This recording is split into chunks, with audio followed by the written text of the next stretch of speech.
Hello students, welcome to digital IIB classroom.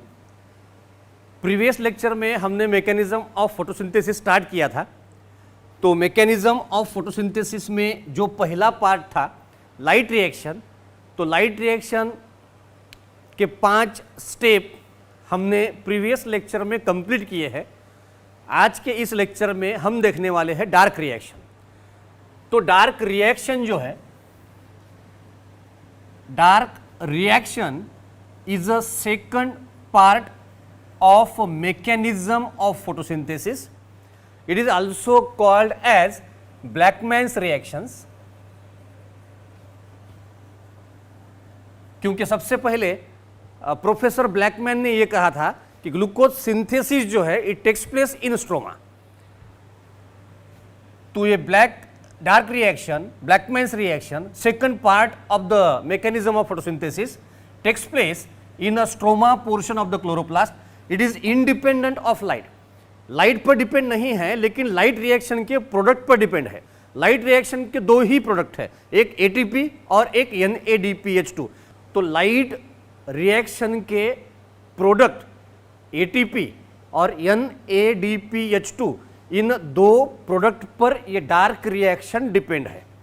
It is purely biosynthetic phase, जिसमें glucose synthesis होता है। This phase is responsible for synthesis of glucose synthesis, या हम कहेंगे carbon assimilation by using assimilatory power synthesized during light reaction, या हम कहेंगे dark reaction is responsible for CO2 fixation. सबसे पहले ग्लूकोज सिंथेसिस का पाथवे जो है, entire process of glucose synthesis was described by Kelvin and his team, his co-workers Benson and Bassham. तो Calvin ने सबसे पहले ग्लूकोज सिंथेटिक प्रोसेस का पाथवे डिस्क्राइब किया। Calvin use some material to describe glucose synthetic pathway.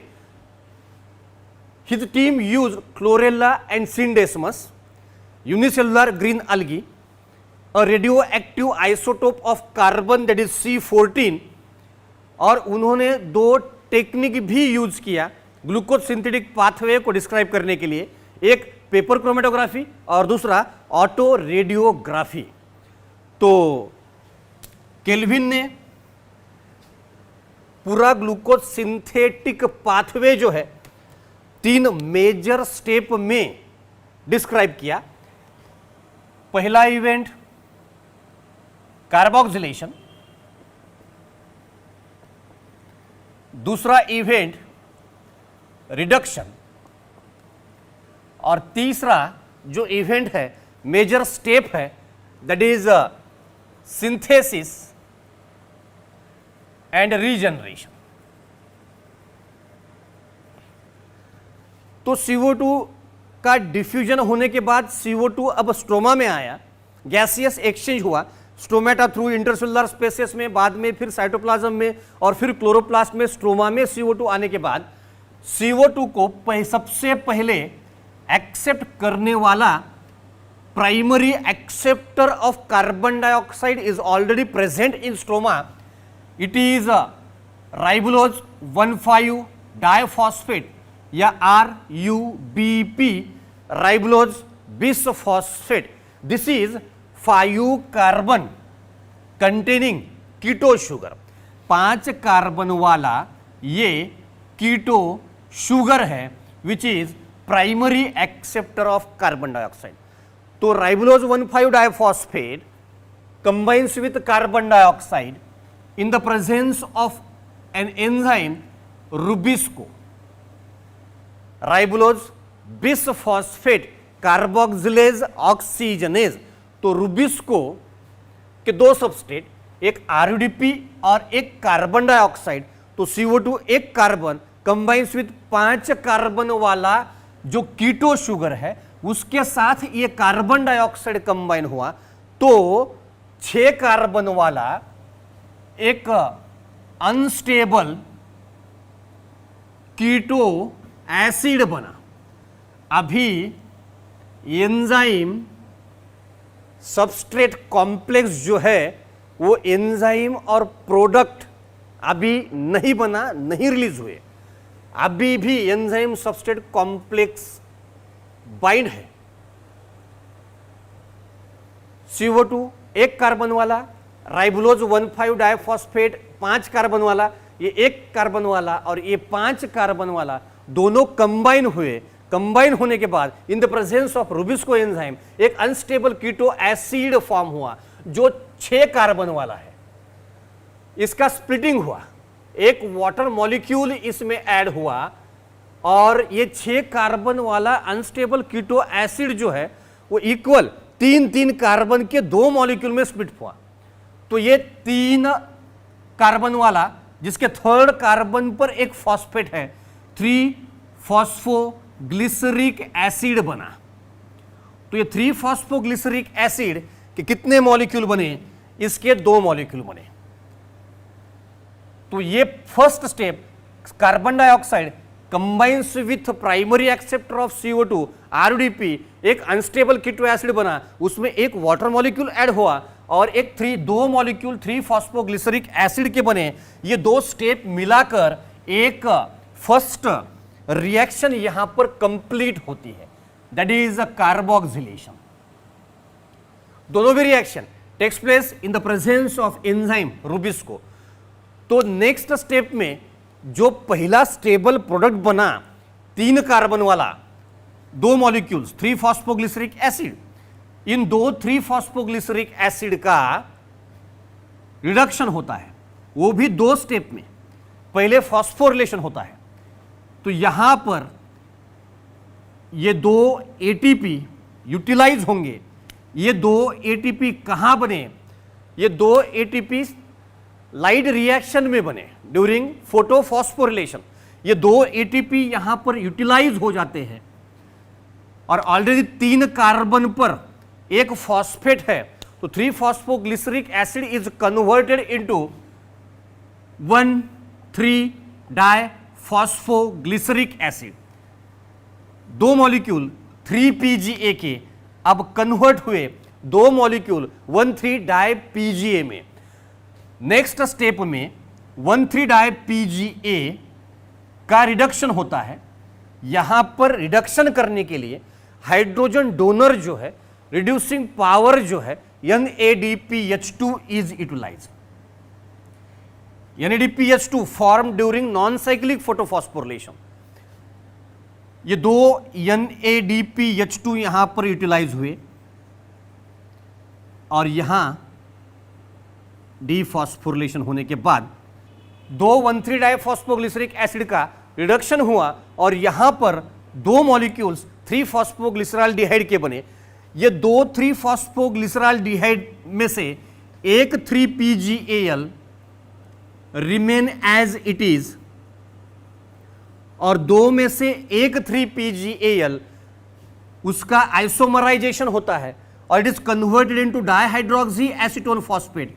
Very simple 3 carbon containing aldo sugar isomerize into 3 carbon containing keto sugar.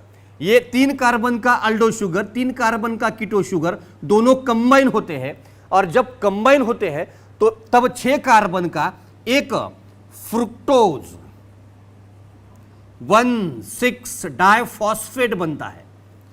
Fructose 1,6 diphosphate का dephosphorylation होगा, it is converted into fructose 6 phosphate. Fructose 6 phosphate का यहां पर isomerization होगा, it is converted into glucose 6 phosphate. Glucose 6 phosphate after dephosphorylation it is converted into glucose. Glucose तो बन गया, लेकिन यहां पर एक प्रॉब्लम यह है कि हर बार ये 5 कार्बन वाला प्राइमरी एक्सेप्टर जो है कार्बन डाइऑक्साइड का, वो अगर यूटिलाइज होता चला गया तो बाद में स्ट्रोमा में कार्बन डाइऑक्साइड होने के बाद भी राइबोलोज 1,5 डाइफॉस्फेट नहीं होगा, लाइट अवेलेबल होगी, कार्बन डाइऑक्साइड भी अवेलेबल होगा, रुबिस्को एंजाइम भी होगा। लेकिन इस तरह से अगर RUDP कार्बन डाइऑक्साइड को एक्सेप्ट करने वाला प्राइमरी एक्सेप्टर ऑफ CO2 अगर यूटिलाइज होता गया तो बाद में further glucose synthesis is not possible. इसलिए प्राइमरी एक्सेप्टर का रीजनरेशन होना जरूरी है। तो इसलिए हम ये कंसीडर करते हैं कि एक ग्लूकोज बनाने के लिए यह साइकिल 6 बार होता है। तो मैं डायरेक्टली यहां पर 6 कार्बन डाइऑक्साइड लिख देता हूं। ये 6 molecule of carbon dioxide combines with 6 molecules of राइबोलोज 1,5 diphosphate. तो ये 6 अनस्टेबल कीटो एसिड बने। 6 अनस्टेबल कीटो एसिड के मॉलिक्यूल को 6 वाटर मॉलिक्यूल उसमें ऐड हो जाते हैं। तो इस तरह से 12 3 फॉस्फोग्लिसरिक एसिड बने। ये जो 12 मॉलिक्यूल्स है 3 फॉस्फोग्लिसरिक एसिड के उसका फॉस्फोरिलेशन करने के लिए 12 ATP चाहिए और रिडक्शन करने के लिए 12 NADPH2 चाहिए। तब जाके ये 12,1,3 डाइपीजीए मॉलिक्यूल्स 12 PgAl में कन्वर्ट होंगे। अब इस 12 PgAl मॉलिक्यूल में से 2 phosphoglyceraldehydes are diverted for the glucose synthesis. लक्षात येतंय का इथं? हे बघा, 6 कार्बन डायऑक्साइड 6 RUDP कंबाईन झाल्यानंतर टोटल किती मॉलिक्यूल तयार झाले PgAl चे? 12 पैकी 2 PgAl diverted for the synthesis. Remaining 10 molecules of PgAl diverted for regeneration of RUDP. तो यहां पर जो 10 PgAl है, all these 10 PgAl molecules they undergo various sugar phosphate inter conversion reactions। तो ये 3 कार्बन वाले 10 मॉलिक्यूल्स है PgAl के, they undergo various sugar phosphate inter conversion reaction and finally ये सभी 10 PgAl कन्वर्ट हो जाते हैं राइबोलोज मोनोफॉस्फेट में। 10 PgAl का रीअरेंजमेंट होता है, हे 10 PgAl चं रीअरेंजमेंट होईल आणि 6 राइबोलोज मोनोफॉस्फेट तयार होतील। पण प्राइमरी एक्सेप्टर जो आहे कार्बन डायऑक्साइडचा तो RUDP आहे, RUMP नाही, म्हणून अजून एक फॉस्फोरिलेशन होईल इथं आणि RUMP is converted into RUDP। इथं 6 RUMP आहेत, यहां पर 6 मॉलिक्यूल्स है राइबोलोज मोनोफॉस्फेट के। तो यहां पर फॉस्फोरिलेशन के लिए 6 ATP लगेंगे। In this way remaining 10 PgAl, 2 PgAl तो चले गए सिंथेसिस के लिए, ग्लूकोज का सिंथेसिस, और बाकी जो बचे 10 they are diverted for regeneration. तो ये पूरा मैकेनिज्म जो है ग्लूकोज सिंथेसिस का, ग्लूकोज सिंथेटिक पाथवे सबसे पहले डिस्कवर किया केल्विन एंड हिज टीम। इसलिए सिंपली हमने इस पूरे मेटाबॉलिक ग्लूकोज के सिंथेटिक पाथवे को हमने कहा केल्विन साइकिल या Calvin Benson and Bassham cycle. या साइकिल किस लिए स्टार्ट हो रहा है प्राइमरी कार्बन डाइऑक्साइड एक्सेप्टर से, एंड वहीं पर हो रहा है। तो पूरा मेटाबॉलिक पाथवे जो है ये साइक्लिक फॉर्म में है, जैसे कि क्रेब्स साइकिल, इसलिए इसे हमने साइकिल कहा, क्योंकि this cycle was discovered by Calvin, Calvin cycle. इसमें पहला जो स्टेबल प्रोडक्ट है, पहिला stable product after atmospheric CO2 fixation, वातावरणातला कार्बन डायऑक्साइड प्लांटमध्ये क्लोरोप्लास्टमध्ये आल्याच्या नंतर त्याचं रिडक्शन झाल्यावर जो पहिला बायोमॉलिक्यूल तयार झाला तो 3 कार्बनचा, म्हणून याला C3 सायकल सुद्धा म्हणायचं। It is also called as PCR, photosynthetic carbon reduction cycle. अजून एक नाव याला आहे ते म्हणजे CAC, म्हणजे कार्बन असिमिलेशन सायकल। आधी आपण म्हणलं होतं लाईट रिॲक्शन मध्ये की light reaction is responsible for the formation of assimilatory power, म्हणजे ADP, ATP आणि NADPH2।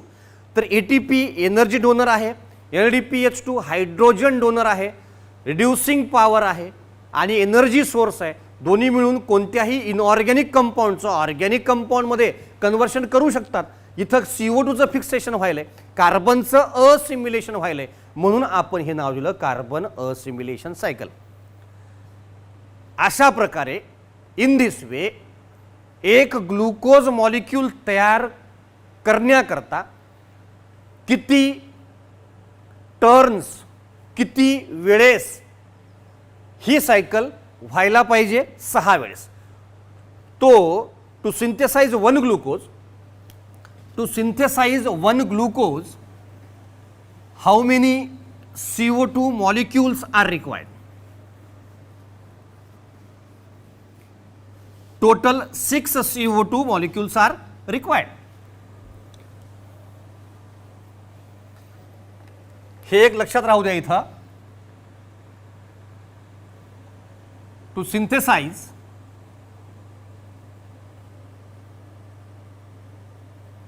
One glucose molecule, how many carbon dioxides are required? Total 6. How many turns of C3 cycles are required? Total 6. How many ATP molecules are required? Total 12 in reduction step and 6 in regeneration step। तो ये 12 plus 6 total 18 ATP molecules are required to fix 6 CO2। total 18 ATP are required to synthesize one glucose। total how many reducing power NADPH2 molecules are required? 12 to synthesize one glucose molecule। तो ये all about C3 cycle. Rubisco enzyme most abundant protein on the earth. Rubisco एंजाइमची activity जी आहे ती dual आहे, it has dual nature. आपण थोडंसं Rubisco enzyme बद्दल समजून घेऊ। हा जो रुबिस्को एंजाइम आहे, ribulose, bisphosphate, carboxylase, oxygenase, active site जी आहे रुबिस्को एंजाइमची। सपोज ये रुबिस्को एंजाइम है और ये इस रुबिस्को एंजाइम की एक्टिव साइट, इसका एक सबस्ट्रेट जो है ये राइबोलोज डाइफॉस्फेट है, दूसरा सबस्ट्रेट जो है ये वाटर है, और तीसरा जो सबस्ट्रेट है ये कार्बन डाइऑक्साइड भी हो सकता है या ऑक्सीजन भी हो सकता है। तो किसी भी सबस्ट्रेट में कार्बन डाइऑक्साइड को ऐड करना, ये रिएक्शन, उस रिएक्शन को हम कहते हैं कार्बोक्सिलेशन। किसी भी सबस्ट्रेट में ऑक्सीजन ऐड करना, इट इज ऑक्सीडेशन या ऑक्सीजनेशन। तो अगर ये रुबिस्को एंजाइम की active site recognize both carbon dioxide as well as oxygen, लेकिन ये कार्बन डाइऑक्साइड के साथ कब बाइंड होगा रुबिस्को एंजाइम और ऑक्सीजन के साथ कब बाइंड होगा, it is depend on relative concentration of carbon dioxide and oxygen. तो कार्बन डाइऑक्साइड का अगर कॉन्सेंट्रेशन ज्यादा है तो ये CO2 के साथ बाइंड करेगा, अगर ऑक्सीजन का कॉन्सेंट्रेशन ज्यादा है तो रुबिस्को एंजाइम ऑक्सीजन के साथ बाइंड करेगा और RUDP का ऑक्सीडेशन करेगा। It can bind with both carbon dioxide as well as oxygen. ये एक प्रॉपर्टी, और इसकी एक दूसरी प्रॉपर्टी ये है कि रुबिस्को एंजाइम जो है इट इज थर्मोलबाइल एंजाइम। थर्मोलबाइल एंजाइम यानी क्या, it changes it's nature, Rubisco enzyme changes it's nature according to environmental factor, that is temperature.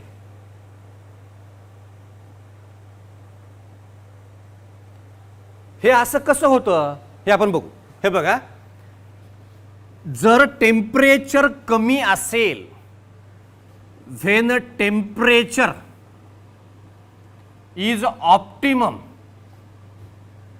या टेम्परेचर कम है,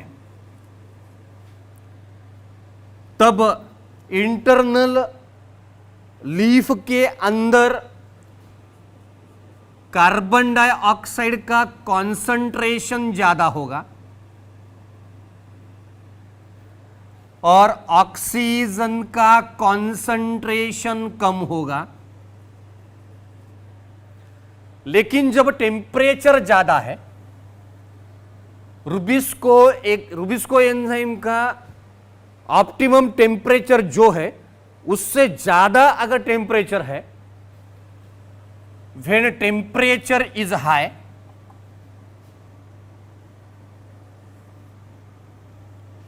तब क्या होगा,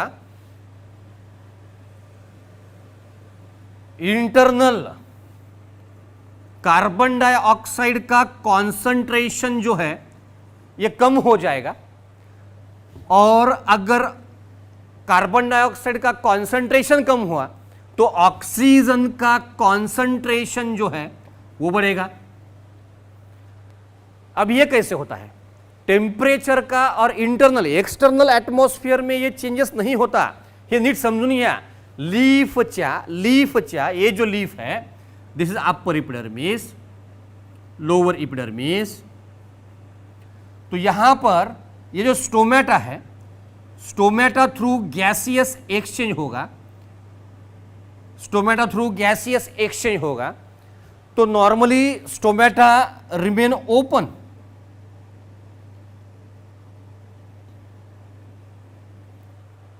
fully open, gaseous exchange takes place through this stomata. लेकिन अगर टेम्परेचर ज्यादा हुआ, बात समझ लो, टेम्परेचर अगर ज्यादा हुआ तो stomata partially close, stomata partially close. Temperature वाढलं, स्टोमेटा पूर्ण ओपन आहेत, आता काय होईल, पार्शियली अर्धे क्लोज होतील।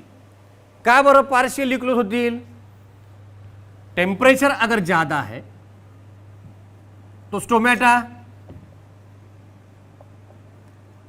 partially close to stop excess water loss, ट्रान्सपायरेशनची स्पीड कमी करण्याकरता, वॉटर लॉस कमी करण्याकरता स्टोमॅटा पार्शियली क्लोज राहतील. पण याच्यामध्ये टेम्परेचर ऑप्टिमम आहे, लो आहे, स्टोमॅटा पूर्ण ओपन राहील, याच्यामध्ये काही प्रॉब्लेमच होणार नाही. या कंडिशनमध्ये स्टोमॅटा पार्शियली क्लोज झाला, मध्ये फोटोलायसिस कंटिन्युअसली चालू आहे. फोटोलायसिसचा एक प्रोडक्ट आहे ऑक्सिजन. लाईट रिॲक्शनमध्ये ATP आणि NADPH2 सोबत ऑक्सिजन हा पण एक प्रोडक्ट है. हा ऑक्सीजन लुमेन में तैयार हुई. लुमेन फोटोलाइसिस होने के बाद लुमेन में से वो स्ट्रोमा में आएगा, स्ट्रोमा से वो साइटोप्लाज्म में आएगा, साइटोप्लाज्म में से वो इंटरसेलुलर स्पेसेस में आएगा और यहाँ से फिर उसका गैस वो बाहर चला जाएगा. Simple diffusion takes place. लेकिन अब स्टोमेटा पार्शियली क्लोज होने की वजह से अंदर का जो ऑक्सीजन है, हा मधला जो ऑक्सीजन आहे तो बाहेर पूर्ण जात नहीं. 50% इसमें कटौती होगी, 50% रिडक्शन होगा. जेवढा ऑक्सिजन बाहेर जायला पाहिजे ते पूर्ण न जाता 50% जाईल. का बरं? Stomata partially close. बरं, कार्बन डायऑक्साईडचं कॉन्सन्ट्रेशन किती आहे? 0.03% टू 0.04%, 1% सुद्धा नाही बाहेरच्या ॲटमॉस्फिअरमध्ये. म्हणजे 100 एक गॅसियस एक्सचेंज झाले, 100 गॅसेसचे मॉलिक्युल्समध्ये आले तर त्याच्यामध्ये गॅरंटी देऊ शकत नाही आपण एक CO2 असेल. म्हणजे CO2चं मध्ये डिफ्युजन होण्याचं सुद्धा प्रमाण 50% कमी, ऑक्सिजनचं कॉन्सन्ट्रेशन 20% पेक्षा जास्त आहे, ऑक्सिजन मध्ये पण आहे आणि बाहेरून पण कंटिन्यू मध्ये यायला आहे. गॅसियस एक्सचेंज झाल्यावर बाहेरचा ऑक्सिजन मध्ये चाललाय पण CO2 मध्ये चाललाय का नाही याची गॅरंटी आपण देऊ शकत नाही. म्हणून टेम्परेचर जेव्हा जास्त आहे, टेम्परेचर इज हाय, तेव्हा इंटरनल ऑक्सिजनचं कॉन्सन्ट्रेशन जास्त असतं आणि कार्बन डायऑक्साईडचं कॉन्सन्ट्रेशन हे कमी होतं. पण टेम्परेचर जेव्हा ऑप्टिमम आहे तेव्हा इंटरनल कार्बन डायऑक्साईडचं कॉन्सन्ट्रेशन जास्त आहे आणि ऑक्सिजनचं कॉन्सन्ट्रेशन हे कमी असतं. अशा प्रकारे टेम्परेचरमुळं इंटरनल कार्बन डायऑक्साईड आणि ऑक्सिजनच्या कॉन्सन्ट्रेशनमध्ये फरक पडतो. तो व्हेन टेम्परेचर इज ऑप्टिमम या temperature is low and carbon dioxide concentration is high and oxygen का concentration is low, then rubisco enzyme की कार्बोक्सिलेज ये एक्टिविटी एक्टिव रहती है. जब टेम्परेचर ज़्यादा होता है, कार्बन डाइऑक्साइड का कॉन्सेंट्रेशन कम होता है और इंटरनल एटमॉस्फेयर में ऑक्सीजन का कॉन्सेंट्रेशन बढ़ता है स्ट्रोमा में, तो rubisco enzyme act as a oxygenase. इसलिए हमने रुबिस्को इस एंजाइम को ये नाम दिया राइबुलोज बिसफॉस्फेट कार्बोक्सिलेज ऑक्सीजनेज. ये राइबुलोज 1,5 डाइफॉस्फेट में राइबुलोज RUDP में कार्बन डाइऑक्साइड भी ऐड कर सकता है, कार्बोक्सिलेज एक्टिविटी भी एक्टिव हो सकती है, या RUDP में ये ऑक्सीजन भी ऐड कर सकता है, यानी ऑक्सीजनेशन भी कर सकता है. तो इसलिए ये ड्यूअल नेचर का हुआ. जब CO2 RUDP में ऐड हुआ, कार्बोक्सिलेशन हुआ, तो जो पाथवे आगे की तरफ प्रोसीड हुआ, आगे की तरफ बढ़ा, वो ग्लूकोज सिंथेसिस का पाथवे.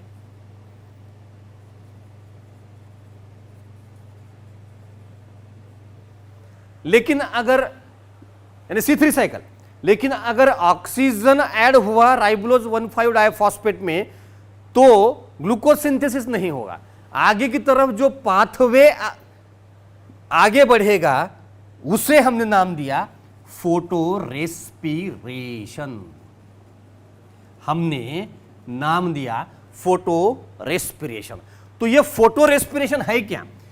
ये तो हमने देखा अभी इसके पहले, glucose synthetic pathway C3 cycle, जब RUDP में कार्बन डाइऑक्साइड ऐड होता है।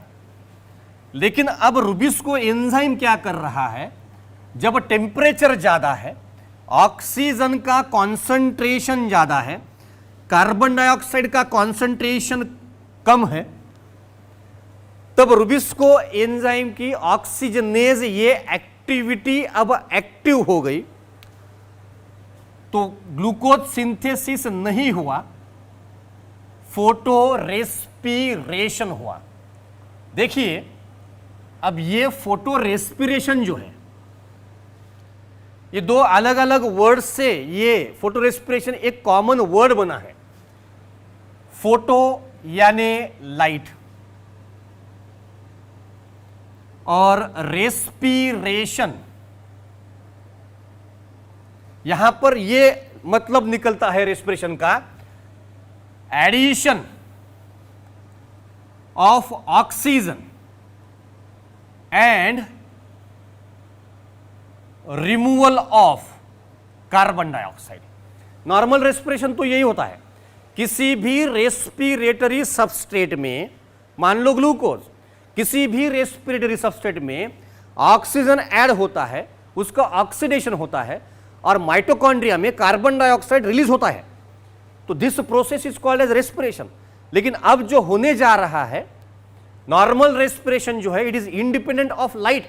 सेल को जब जितने एटीपी की जरूरत हो, उस एटीपी के रिक्वायरमेंट पर rate of respiration is depend. लेकिन अब ये जो प्रोसेस होने जा रहा है, ये नॉर्मल रेस्पिरेशन नहीं है और ना ही आरयूडीपी ये रेस्पिरेटरी सबस्ट्रेट है। समजते का हे नॉर्मल रेस्पिरेशन याला म्हणता येत नाही, कारण आरयूडीपी हा नॉर्मल रेस्पिरेटरी सबस्ट्रेट नाही आणि आरयूडीपीचं प्रोडक्शन इज लाईट डिपेंडंट आणि लाईट असतानाच ड्युरिंग डे टाइम लाईटवर डिपेंडच याच्यामध्ये ऑक्सिजन ऍड करते रुबिस्को एन्झाईम। आपण बघू ही प्रोसेस। मग रुबिस्को एन्झाईम ऑक्सिजनला सुद्धा ऍड करतं, रुबिस्को एंजाइम ऑक्सीजन भी ऐड करता है, तो addition of oxygen and removal of carbon dioxide in presence of light is called as photorespiration. It is light dependent uptake of oxygen and release of carbon dioxide is called as photorespiration. तो इस type का Rubisco enzyme का behaviour सबसे पहले report किया गया Decker and Tio in 1959 while working the mechanism of photosynthesis in tobacco leaves. Tobacco leaves मध्ये photosynthesis कसं होतं हे अभ्यास करत असताना डेकर आणि ट्यूच्या लक्षात असं आलं इन 1959 की रुबिस्को एन्झाईम तर ऑक्सिजन पण ऍड करतंय, पण नंतर डिटेल फोटो रेस्पिरेशनची process was described by Krotkov et al in 1963. Krotkov et al in 1963 describe detail mechanism of photorespiration. तो फोटो रेस्पिरेशन जे आहे ह्याचं इनिशिएशन, याची सुरुवात क्लोरोप्लास्टमध्ये होते. सुरुवातही क्लोरोप्लास्टमध्ये होते, शेवटही क्लोरोप्लास्टमध्ये होतो. हा पण मेकॅनिझम म्हणजे रायबोलोज 1,5 डायफॉस्फेटमध्ये ऑक्सीजन ऐड झाल्यानंतर राइबोलोज 1,5 डाइफॉस्फेट में ऑक्सीजन ऐड होने के बाद जो पाथवे कंप्लीट होता है उसका इनिशिएशन क्लोरोप्लास्ट से होता है और एंड भी उस पाथवे का क्लोरोप्लास्ट में ही होता है. ये भी साइक्लिक पाथवे ही है. लेकिन और क्लोरोप्लास्ट के अलावा और दो सेल ऑर्गेनेल इसमें इन्वॉल्व है, एक है पेरोक्सिसोम और दूसरा है माइटोकॉन्ड्रिया। तो ये फोटो रेस्पिरेटरी पाथवे जो है it takes place in 3 cell organelles, एक है क्लोरोप्लास्ट, दूसरा माइटोकॉन्ड्रिया, पेरोक्सिसोम और माइटोकॉन्ड्रिया। तो क्लोरोप्लास्ट में ऑक्सीजन कंबाइन हुआ RUDP के साथ, ये 5 कार्बन वाला keto sugar combines with oxygen in presence of rubisco enzyme. तो ये स्प्लिट हुआ 3 कार्बन का 3 फॉस्फोग्लिसरिक एसिड में और एक 2 कार्बन वाला 2 फॉस्फोग्लाइकोलिक एसिड में। हे लक्षात राहू द्या, 3 फॉस्फोग्लिसरिक एसिड 3 कार्बनचा आणि 2 कार्बनचा हा 2 फॉस्फोग्लाइकोलिक एसिड 3PGA इंटर्स इन C3 सायकल। तो C3 सायकलचा सबस्ट्रेट आहे म्हणून नॉर्मल ग्लुकोज सिंथेसिस करता तो डायव्हर्ट होऊन जाईल, पण राहिला हा 2 फॉस्फोग्लाइकोलिक एसिड। 2 फॉस्फोग्लाइकोलिक एसिड का डीफॉस्फोरिलेशन होता है। डीफॉस्फोरिलेशन होने के बाद 2PGA is converted into glycolic acid, it is converted into glycolic acid. अब ये 2 step takes place in chloroplast. कौन से 2 step? Oxygen combines with RUDP और 2 फॉस्फोग्लाइकोलिक एसिड बना। This first step is oxygenation, second step is dephosphorylation. तो after डीफॉस्फोरिलेशन glycolic acid जो है it transferred, glycolic acid जो है उसे पेरोक्सिसोम में ट्रांसफर किया जाता है। तो अब ये क्लोरोप्लास्ट से पेरोक्सिसोम में चला गया। पेरोक्सिसोम में glycolic acid is again oxidized, फिर से इसका ऑक्सीजनेशन, ऑक्सीजन ऐड होगा, ग्लाइकोलिक एसिड का फिर से ऑक्सीजनेशन होगा, it is converted into glyoxylic acid, it is converted into glyoxylic acid और उसके साथ एक हाइड्रोजन पेरोक्साइड भी फॉर्म होगा। अब ग्लायोक्साइलिक एसिड का अमाइनेशन होगा बाय ट्रांस अमाइनेशन रिएक्शन।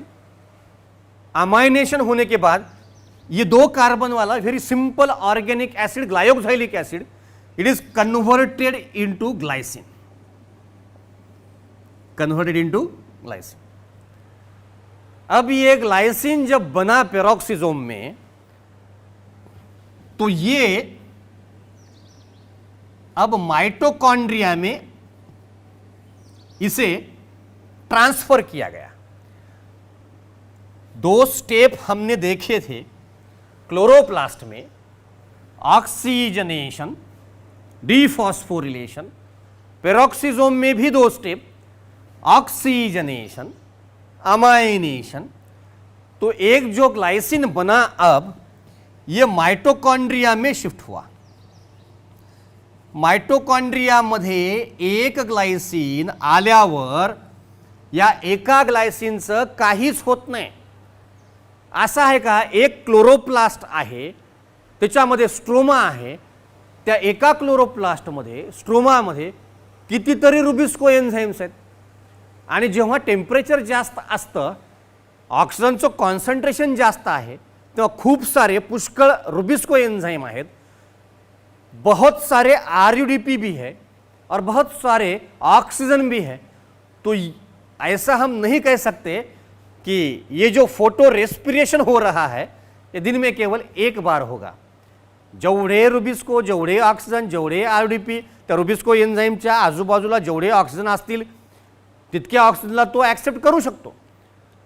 आता हा पाथवे पुढं सरकण्याकरता अजून एक ग्लायसिन यावा लागतो. जोपर्यंत अजून एक ग्लायसिन येत नाही तोपर्यंत ह्या एका ग्लायसिनचं काहीच होत नाही. हा मायटोकॉन्ड्रियामध्येच असतो. म्हणून हे आत्तापर्यंतचे 4 स्टेप हे परत रिपीट होतात. 4 स्टेप कोणते? ऑक्सिजनेशन, डिफॉस्फोरिलेशन पेरॉक्सिझोममध्ये, ऑक्सिजनेशन, अमायनेशन, हे 4 स्टेप परत रिपीट होतात. हे बघा इथं मी परत इथं 2 लिहून टाकतो. म्हणजे 2O2 combines with 2 RUDP, 2,3 phosphoglyceric acid, 2 molecules of 2 phosphoglycolic acid, अजून 2 कार्बनचा हा फॉस्फोग्लाइकोलिक एसिड तैयार झाला. 2 बार डिफॉस्फोरिलेशन होगा, 2 ग्लाइकोलिक एसिड बनेंगे. 2 ग्लाइकोलिक एसिड का फिर से ऑक्सीजनेशन होगा, ये 2 हाइड्रोजन पेरोक्साइड फॉर्म होंगे. तब कैटालेज एंजाइम इसे न्यूट्रल कर सकता है. एक ऑक्सीजन रिलीज होगा और ये 2 वाटर मॉलिक्यूल फॉर्म होंगे. 2 ग्लाइकोक्साइलिक एसिड बनेंगे. 2 बार इसका अमाइनेशन होगा, ट्रांस अमाइनेशन थ्रू 2 ग्लाइसिन बनेंगे. और ये अब 2 ग्लाइसिन माइटोकॉन्ड्रिया में आने के बाद ये कंबाइन हो जाएंगे. 2 कार्बन का very simple amino acid glycine, 2 carbon वाला very simple amino acid glycine, ये 2 कंबाइन होने के बाद after decarboxylation and deamination 3 carbon का एक सिंपल अमाइनो एसिड बना, it is serine. 2 step chloroplast मध्ये, 2 स्टेप पेरॉक्सिझोम मध्ये, 2 स्टेप माइटोकॉन्ड्रिया मध्ये, 2 सबस्ट्रेट, 2 प्रोडक्ट, सिरीन तयार होईपर्यंत 2 2 2.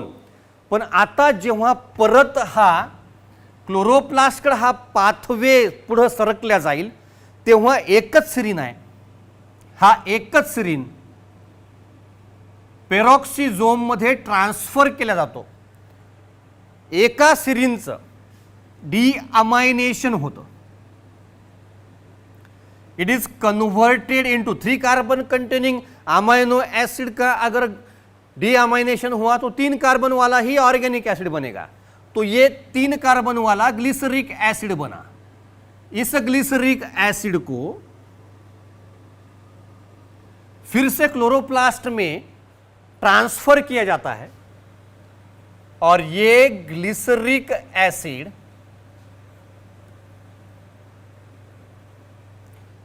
का फॉस्फोरिलेशन होगा और it is converted into 3 phosphoglyceric acid. तो यहां पर एक एटीपी मॉलिक्यूल यूटिलाइज होगा. आता एक गोष्ट लक्षात ठेवा, आणि आता हे परत फोटोरेस्पिरेटरी पाथवे समराइज करत असताना तुमच्या हातामध्ये मी दिलेल्या नोट्स असणं आवश्यक आहे. त्याच्यामध्ये एक टॅब्युलेटेड फॉर्ममध्ये मी त्या फोटो रेस्पिरेशनचे काही महत्त्वाचे पॉईंट दिलेत. फोटो रेस्पिरेशनमध्ये रिॲक्शन किती आहेत? क्लोरोप्लास्टमध्ये 2 रिॲक्शन, ऑक्सिजनेशन, डिफॉस्फोरिलेशन. पेरॉक्सिझोममध्ये 2 रिॲक्शन, ऑक्सिजनेशन, अमायनेशन. माइटोकॉन्ड्रियामध्ये 2 रिॲक्शन, डीकार्बोक्सिलेशन, डीअमायनेशन.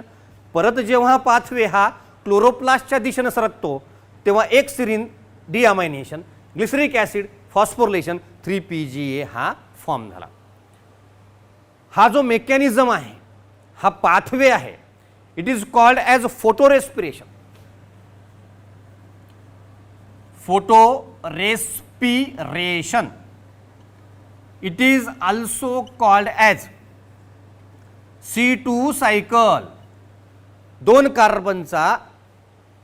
कार्बनचा ग्लायकोलिक ॲसिड म्हणून C2 cycle. It is also called as glycolate metabolism.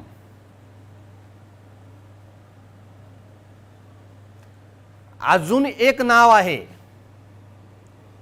PCO, C3 सायकलचं नाव काय होतं? PCR, photosynthetic carbon reduction cycle. या पाथवेला काय म्हणायचं? Photosynthetic carbon oxidation cycle. या पूर्ण पाथवेमध्ये टोटल हाऊ मेनी, टोटल किती O2 युटिलाइज झाले?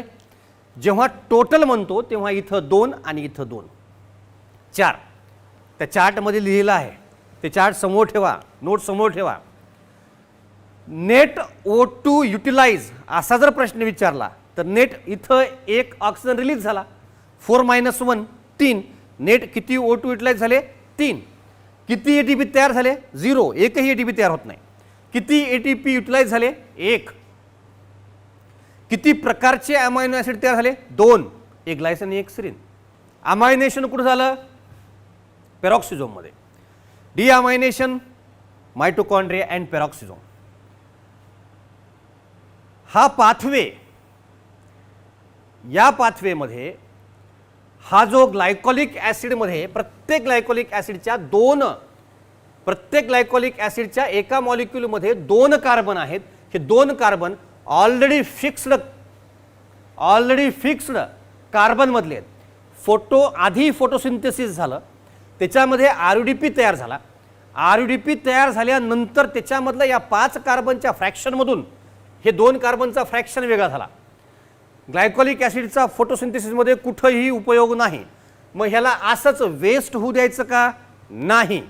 याच्यामध्ये हे 2 कार्बनचा ग्लायकोलिक ॲसिड, एक ग्लायसिनच्या फॉर्ममध्ये, दुसऱ्या 2 कार्बनचा हा दुसरा ग्लायसिन, याच्यामध्ये हा कोव्हॅलेंट बॉन्ड तयार झाला,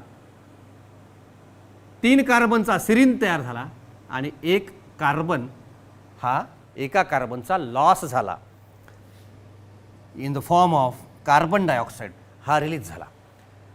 इथं हा 1 2 3 4 कार्बन म्हणजे 100% आपण 100% जर गृहीत धरलं तर हे 3 सेरीन 75% कार्बनची सक्सेसफुल रिकव्हरी झाली आणि 25% कार्बनचा लॉस झाला in the form of CO2. तर हा पूर्ण photorespiration, C2 cycle, glycolate metabolism, photosynthetic carbon oxidation cycle हे व्यवस्थित एकदा नोट्समध्ये वाचून घ्या आणि हे थोडंसं व्यवस्थित लक्षात ठेवा.